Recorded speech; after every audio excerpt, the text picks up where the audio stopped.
حضور اکرم صلی اللہ علیہ وسلم کی ختم نبوت کے حوالے سے سلسلہ کلام چل رہا تھا۔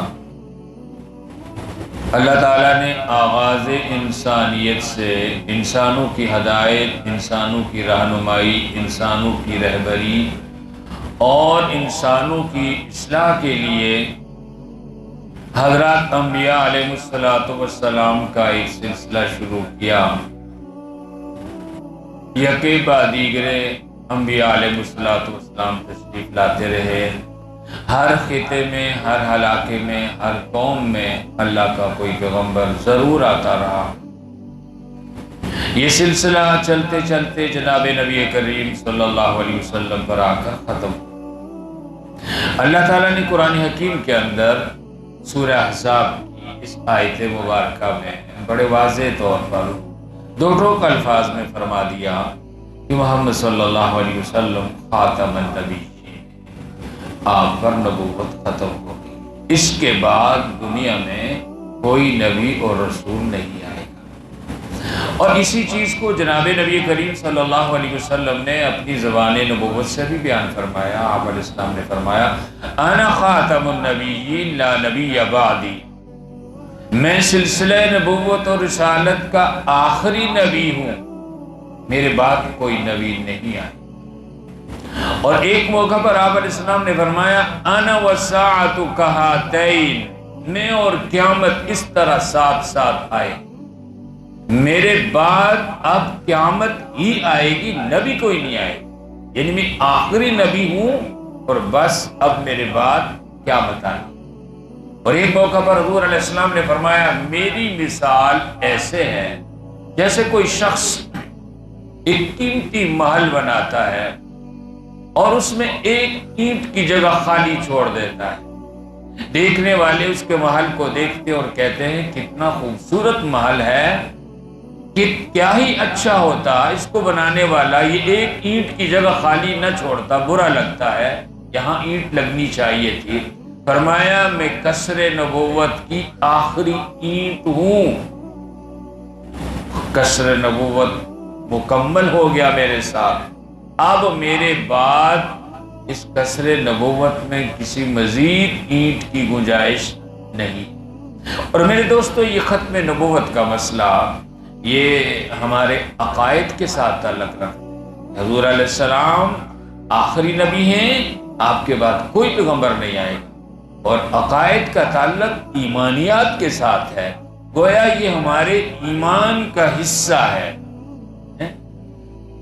جان کا مسئلہ نہیں، ایمان کا مسئلہ ہے۔ جان کے مسئلے پہ تو جان کو قربان کیا جا سکتا ہے، لیکن ایمان کو نہیں دیا جا سکتا۔ مومن کے لیے ایمان بہت قیمتی ہے، مومن بڑی سے بڑی قربانی دے کر ایمان کی حفاظت کرتا ہے۔ حکیم الاسلام مولانا قاری محمد طیب صاحب رحمہ اللہ فرماتے ہیں کہ دنیا میں ہر انسان کو چار چیزوں کے ساتھ طبی محبت ہو۔ طبی محبت اس کو کہتے ہیں جو انسان کی فطرت میں، انسان کی نیچر میں، انسان کی جبلت میں قدرت نے ودیعت رکھی ہوتی ہے، یعنی آپ چاہیں یا نہ چاہیں کچھ چیزوں کے ساتھ انسان کو پیدائشی طور پر طبعاً محبت ہوتی۔ ان چار چیزوں میں حضرت حکیم الاسلام فرماتے ہیں سب سے پہلی چیز وطن ہے، پھر مال اور دولت ہے، پھر اہل و عیال ہے، پھر جان ہے۔ گویا یہ چار محبتیں انسانیت میں طبی محبتیں ہیں، بلا تفریق مذہب ہر انسان ان چار چیزوں سے محبت کرتا ہے، مومن بھی کافر، بلا تفریق جنس ہر انسان ان سے محبت کرتا ہے، مرد بھی عورت بھی، بلا تفریق معیار ہر انسان ان چار چیزوں سے محبت کرتا ہے، پڑھا لکھا بھی اور جاہل بھی، شہری بھی اور دیہاتی، وطن، مال اور دولت، اہل و عیال اور جان۔ لیکن میرے دوستو یہ طبی محبتیں ہیں، ایک محبت اور ہے جو طبی نہیں ہے، وہ اختیاری محبت۔ اور وہ ہے ایمان کی محبت۔ اب یہ اختیاری بات ہے، کوئی ایمان لاتا ہے یا نہیں لاتا، یہ ہر انسان کے اپنے اختیار میں ہوتا ہے۔ اپنے اختیار سے انسان کافر بھی ہوتا ہے، اپنے اختیار سے انسان ایمان بھی لاتا ہے۔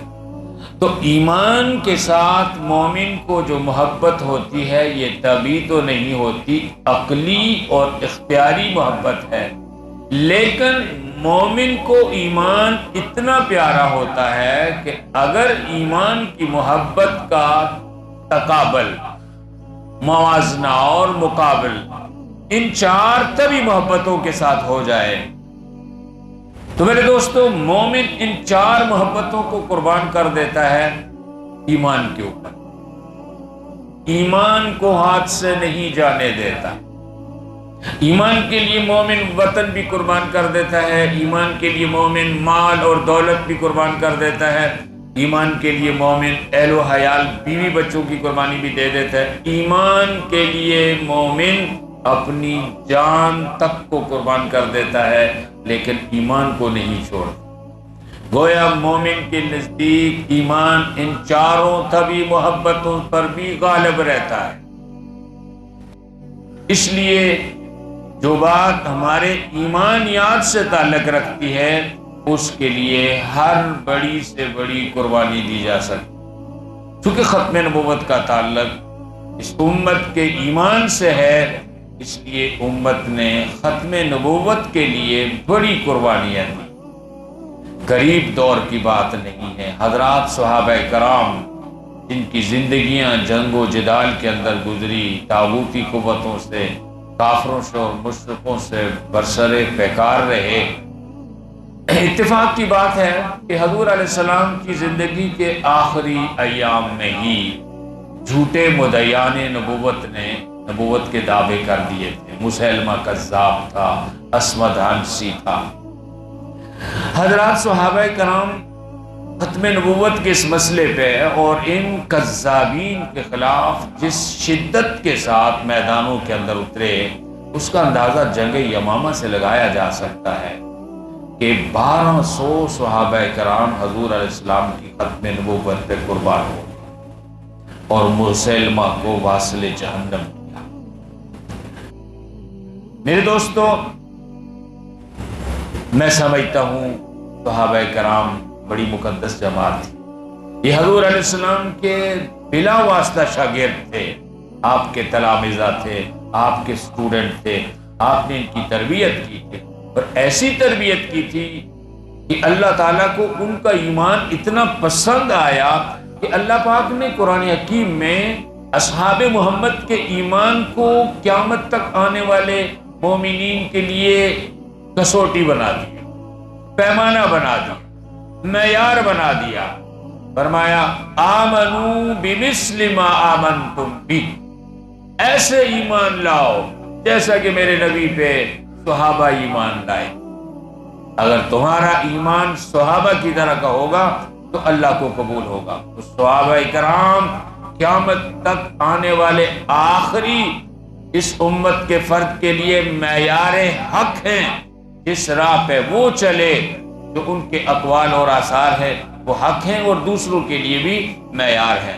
تو صحابہ کرام کی مقدس جماعت جن کے تذکروں سے، جن کے اوصاف حمیدہ سے، جن کی شان سے، جن کے مقام اور مرتبے سے اللہ کا آخری الہامی کلام قرآن بھرا پڑا ہے، اور جن کے لیے اللہ پاک نے دنیا میں اپنی رضا کا اعلان کر دیا، رضی اللہ عنہ ورضوا عنہ، میں سمجھتا ہوں صحابی رسول کے خون کا ایک قطرہ اور دوسری طرف پوری امت کا خون یہ آپس میں برابر نہیں ہو سکتا۔ اتنا قیمتی خون حضور علیہ السلام کی ختم نبوت کے لیے گرا، یعنی اتنی بڑی قربانیاں حضرات صحابہ کرام نے دی۔